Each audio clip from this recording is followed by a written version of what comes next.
Pak Leman berdiri teguh di tepi hutan terlarang, senapan di tangan. Dengan kesal, Pak Leman bersumpah, kalau ada yang mengganggu kampung ini, aku akan cari sampai ke ujung hutan. Istri Pak Leman dengan gugup menunggu di rumah. Kesunyiannya pecah oleh ketukan keras. Bang, bang, bang. Suara ketukan yang tidak menyenangkan bergema di seluruh rumah. Pintu berdiri terbuka, mengungkapkan ruang kosong dan jejak kaki besar yang mengarah ke dalam. Leman, apakah itu kamu? Dia memanggil. Suaranya bergetar ketakutan. Para penduduk desa berkumpul, wajah mereka terukir dengan kekhawatiran. Pak Leman hilang.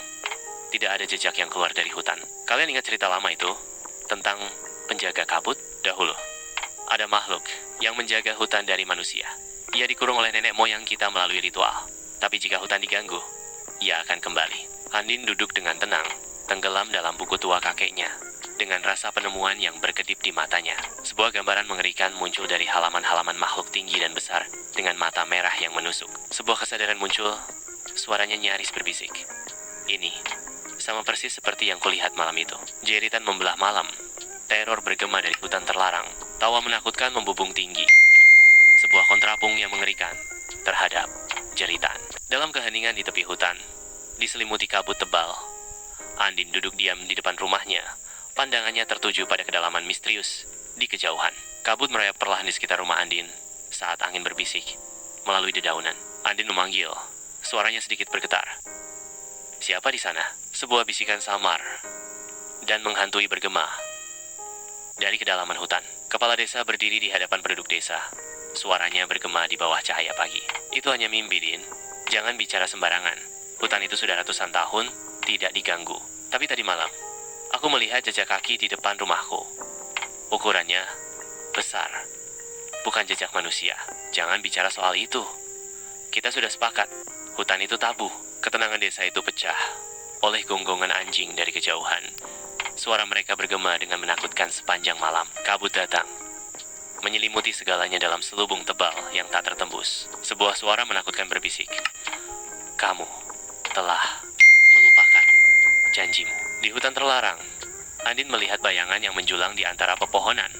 Matanya bersinar merah menakutkan. Di bawah selimut malam, hujan turun dengan lembut, dan guntur bergemuruh dari kejauhan.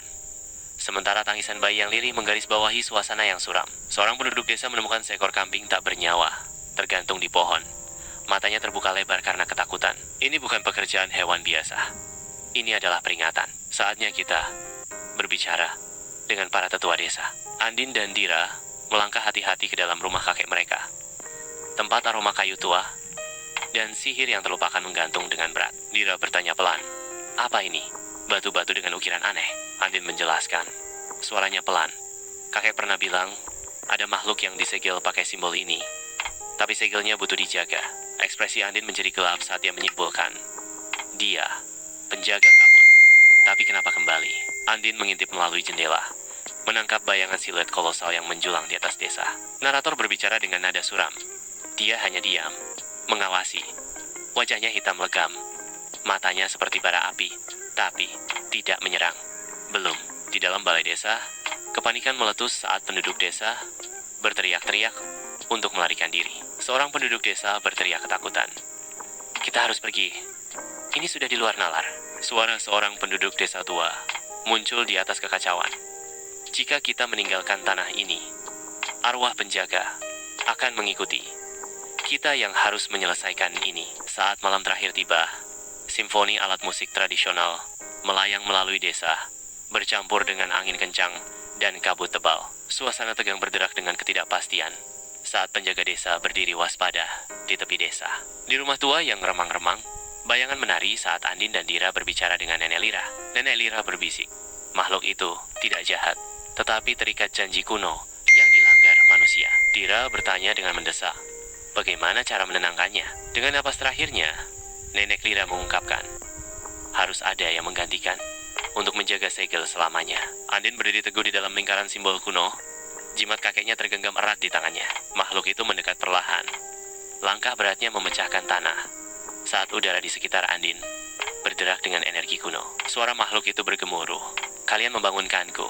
Kalian harus menutup pintunya. Dira berteriak memperingatkan. Andin menjawab dengan ketegasan yang tak tergoyahkan. Aku tidak takut. Aku hanya ingin kita hidup damai, seperti dulu kala.